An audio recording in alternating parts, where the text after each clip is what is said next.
എനിക്ക് പറയാനുള്ളത് ആഗ്രയില് തോറൻ സിംഗ് എന്ന് പറയുന്ന ഒരാളെ ഇന്നും ജീവിച്ചിരിപ്പുണ്ട്.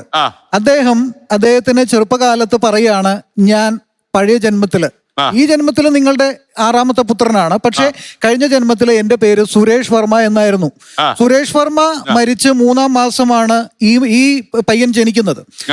വളരെ അസാധാരണമായിട്ടുള്ള പെരുമാറ്റം കണ്ടിട്ട് 6 പുത്രന്മാരുണ്ടല്ലോ, ഏറ്റവും മൂത്ത ഇവന്റെ ജ്യേഷ്ഠൻ ആഗ്രയില് ഇങ്ങനെ ഒരാൾ ജീവിച്ചിരുന്നോ എന്ന് തെളിവെടുക്കാൻ ചെന്നപ്പോൾ വളരെ അവര് അന്താളിച്ചു പോയി.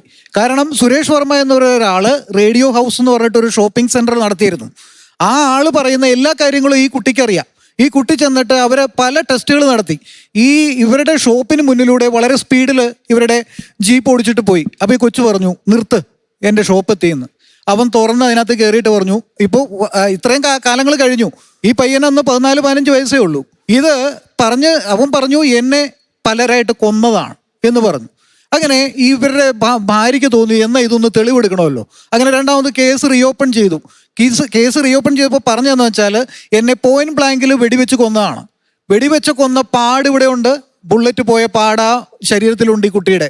അവർ തെളിവെടുത്തപ്പോൾ പല കാര്യങ്ങളും നോക്കിക്കഴിഞ്ഞ് കഴിഞ്ഞപ്പോൾ ആ പ്രീമിയർ പത്മിനി കാറിൽ ഇദ്ദേഹം സഞ്ചരിച്ച് വീടിനടുത്ത് എത്താറായപ്പോൾ ജംഗ്ഷനിൽ വെച്ചിട്ട് ഇദ്ദേഹത്തിന്റെ തന്നെ ബിസിനസ് പാർട്ണർ വെടിവെച്ച് കൊന്നു എന്ന് പറയുകയാണ്. പോലീസ് കേസെടുത്തു, ആഗ്ര കോടതി ഇവരെ ശിക്ഷിക്കുകയും ചെയ്തു. ഇനി വേറൊരു കേസ്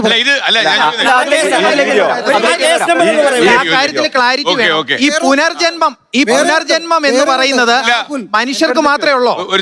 ഈ പുനർജന്മം എന്ന് പറയുന്നത് ഈ ഹോമോ സാപ്പിയൻസ് എന്ന് പറയുന്ന മനുഷ്യകുലത്തിന് മാത്രമേ ഉള്ളൂ. അതിന് മുമ്പുള്ള homo erectus, homo neanderthalensis, homo habilis, australopithecus തുടങ്ങിയ ഇതൊക്കെ എന്നാ ഉണ്ടായത്?